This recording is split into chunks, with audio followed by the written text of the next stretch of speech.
Will our draft picks play this year? I think the early ones will. We have a spot at defensive end. We got spots all over the offensive line. Yes. I think that the early ones will. Which brings me to the next question. Okay. This is the hamburger, the middle of the sandwich.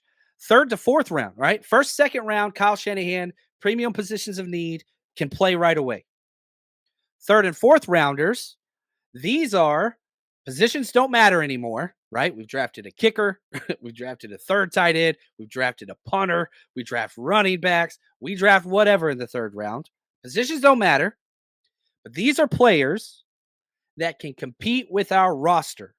That's the idea. This is where the disconnect happens because uh, Shanahan and Lynch, their idea is these will come in, Danny Gray, Cameron Latu, these guys will come in and compete. Ty Davis Price, Trey Sermon. These guys are going to come in and compete. They don't. These are the quotes that they use, right? Well, the people that were available aren't better than the guys we have. That's why they didn't take offensive line last year. Quote, these are guys that can come in and compete. Hasn't panned out very well. This has kind of been where it's been bad. And this is why they are terrible in the third and fourth round because they look at their roster and they say, well, this guy, Danny Gray, can come in and play a role with Trey Lance. He's a deep threat. Trey Lance, great deep arm. Well, Trey Lance didn't work out. Now we got Brock Purdy, who does like to throw it deep, but he ain't got a deep arm. I mean, he can throw the deep ball, but he ain't got a rocket launcher like Trey did. So it kind of negates that. Didn't really sync up. When they draft guys like Trey Sermon, oh, he can come in and compete for us. Well, that brings us to our next tier, the third section, and the way John Lynch and Kyle Shanahan view the draft. Fifth through seventh round, best player available. One of the things that not upsets me, maybe I just get tired of, and people are like, anytime I ask a question about what should the 49ers do, I'm trying just to get a sense of how people feel. Like, I understand you're not the general manager and I'm not, whatever. But the most common question is BPA, best player available. Every time, take best player available, take best player available. The 49ers don't do that. Now, maybe you think they should. That's cool. But I spend like half my time like, everybody's just going to say best player available. The Niners don't do that. When do they do that? They do it in the fifth or seventh round. Look at this, Danny. They understand the draft between the rounds 5 through 7. They understand comp picks. That said, 1 through 4 usually ends in disappointment. It's been bad. And, I put this the way in which they understand it. First, second round, premium positions in need only. Third or fourth round, go get players that can compete on your roster right now. Fifth through seventh, just get good guys. And that's why you draft Ambry Thomas in the third, you think he can compete. Then you go get Demo in the fifth, best player available. Demo's way better than Ambry Thomas. You trade up for Trey Sermon in the third. Then you get Elijah Mitchell in the sixth, best player available. And you hear the quotes for this round is, well, value, or quote, we almost took him earlier, end quote. We couldn't believe he was there. We really liked him in the third, right? And so these are the guys that come up and outplay the positions they already drafted. Cameron Latu, you get him in the third. Well, then you get Braylon Willis in the seventh. Braylon Willis is better. I had him ranked way ahead. He showed it in training camp 1,000%. So much so, you created injury for Cameron Latu just so you can keep him on the roster. Hopefully, psychologically, in between the head is where he needed work. He comes back ready to go. Corey, appreciate the super chat, my friend. He says, don't think it's fair to say Lance was bad. Ultimately, Niners failed that project. Agreed. Not the other way around. Every draft have allowed not playing their picks. Yeah, and it's funny because anytime I think about Trey Lance, I think about Jordan Love and just the difference. Would Trey be that? I don't know. You got 4 more years before you could even ask that question. I guess maybe 3 more years, but we found what we needed in Brock, and that changed everything. I was a Trey guy. I'm whoever the quarterback is, not named Blaine Gabbert guy. I hated that dude. Still do. But I was a Jimmy guy. I knew there were limitations there. I was a Trey guy. I'm a Purdy guy. I'm a 49ers guy. Not Blaine Gabbert, though. I can't go that far. I would do anything for love, but I won't do that, Meatloaf. Blaine Gabbert, get the hell out of here. Hate that dude.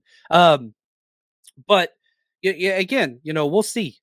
And one of the things that I love about this team, I want to swing. I want to swing. And so you look at the trade for Trey Lance. Did it work out? No. But I don't want a team that's comfortable with Jimmy Garoppolo as their quarterback. I don't want that. I don't want a team that's comfortable with Daniel Jones being the guy. I don't want that. That's not going to win. It's not. Definitely not going to establish dynasty and whatever else. Look where Jimmy G is now. That's a weird quarterback situation. Yeah, Jimmy, you did this. You're on your own, buddy. You about to get cut. And I wish him the best. He's made all the money in the world, and I know he's handsome and whatever. I don't know, man. I want teams that swing for the fences. Try to. And they took a chance, and it didn't work out. But we still got a freaking top tier quarterback. And I do put Brock Purdy in the top tier quarterback. And, again, one of the things that I will take away from the Super Bowl going back through the first half, Brock Purdy's a damn stud. Golly. Talk about the biggest moment in sports. That dude, I think it was a 9 combined offensive linemen that didn't block anybody at some point just in the first half. 9 times. Free blitzer. Right up in his face. Brock Purdy didn't care. Side swipe, boom, boom, boom, making plays. Yeah, I mean, Brock Purdy's him. Get that dude an offensive line. Oh, I gotta quit hitting the table because something's not plugged in right. But get Brock Purdy an offensive line. Let's see. Let's see. Let's see. And like, golly, Greg is right here.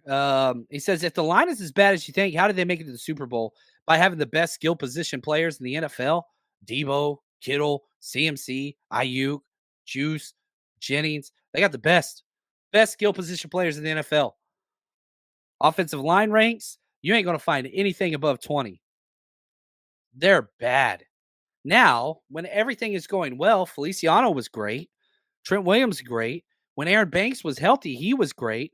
Brindle, he's a plug gap guy. Let's just be very honest. McKivitz, he's McGlinchey with less salary.